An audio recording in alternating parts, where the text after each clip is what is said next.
Hi, I'm Dr. Steve Vargo, and this is episode 30 of Can I Ask You One Question, where we dive into the minds of industry experts and thought leaders, and we try to learn one critical thing from them that we can apply to our professional lives and sometimes even our personal lives. And for the three people who don't know who you are, I have with me Dr. Brianna Rhue, who is co-founder of Dr. Contact Lens, Techify, and Myopia Patrol. So great to see you as always. Thank you for having me. Excited to be here. When we were talking before about what we were going to talk about today, you brought up the role that processes play in your practice, and you mentioned something that caught my attention. You said processes have allowed me to go on offense instead of defense. So I'm going to ask you to expand on that a little bit, because I think a lot of practice owners feel like they spend a little too much time on defense, and maybe better processes would be the solution. So my question to you, Dr. Brianna Rhue, is how have processes improved your practice?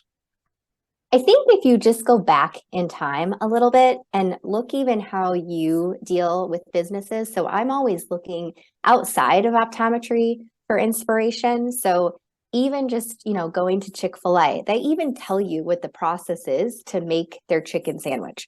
Bun, chicken, pickles, two pickles, bun, and then they bag it, right? So if you can critically get to what your processes are, when you're going through a new hire phase or going through a customer experience, you know that it's going to be leveraged for your advantage and for that patient to get the best service possible. So I think as optometrists, we get to bridge that gap between being patients and being consumers. And consumer is not a bad word, right?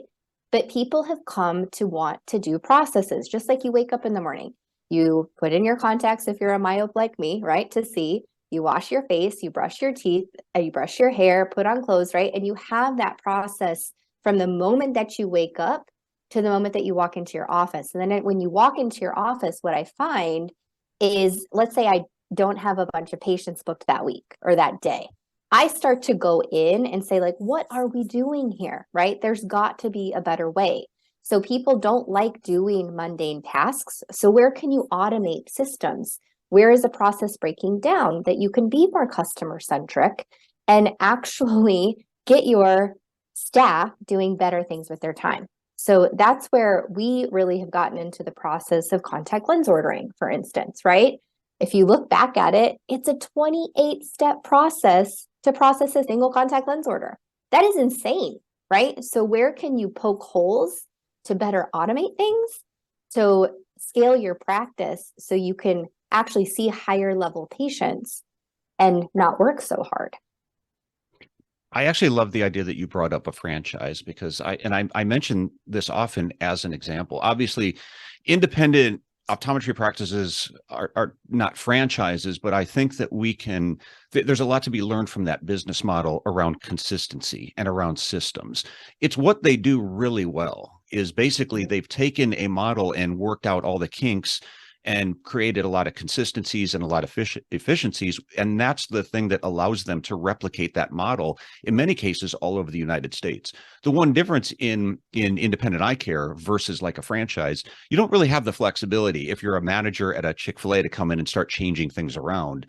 But if you're an owner, if you're a manager of a optometry practice, I think it's something that we can continuously be improving on and always looking at what we're doing, how we're doing it, and could we be doing it better. But I love the franchise example that you used.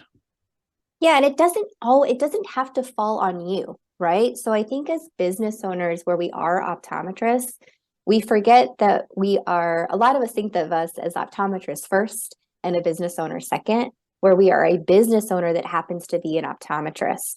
And so really it comes down to delegation on who in your practice, who in your staff can you promote to be like a chief innovation officer or somebody that helps you bring on new things and implement new things, because you're going to scale your practice through clicks, not through people's, through automation. So that's where it becomes critical for you to set yourself up for success, as many of us haven't gotten raises in a really long time. You got to see more patients than ever. to make the same amount of money that you did. Who wants to do that? So how you go in every morning and put those processes in place, that is what's going to help you live your best life so you can serve your patients and be there for them. Yeah. And it helps the staff as well, because a lot of the problems I hear around staffing issues have a lot to do with the lack of clarity on how we're supposed to be doing things, who's supposed to be doing what. When you have systems in place and processes in place, it makes it much easier to give basically the staff a roadmap to follow. And it removes a lot of the uncertainty that comes in a lot of practices where there's not these systems and processes in place. So I appreciate you sharing, Brianna. If you're not already following Brianna, I think social media is a great place to look her up, where she talks a lot about a lot of things: healthcare technology, myopia management, specialty contacts, practice management. If you get a chance to catch her on the speaking circuit, take advantage of that opportunity. And so thanks for sharing some of that with us today. Thank you for having me, and make it happen. Well, thanks everyone for listening. And you can find the show notes for this and all other episodes at drstevevargo.com. So thanks again, Brianna, and we will see you next time. Thank you.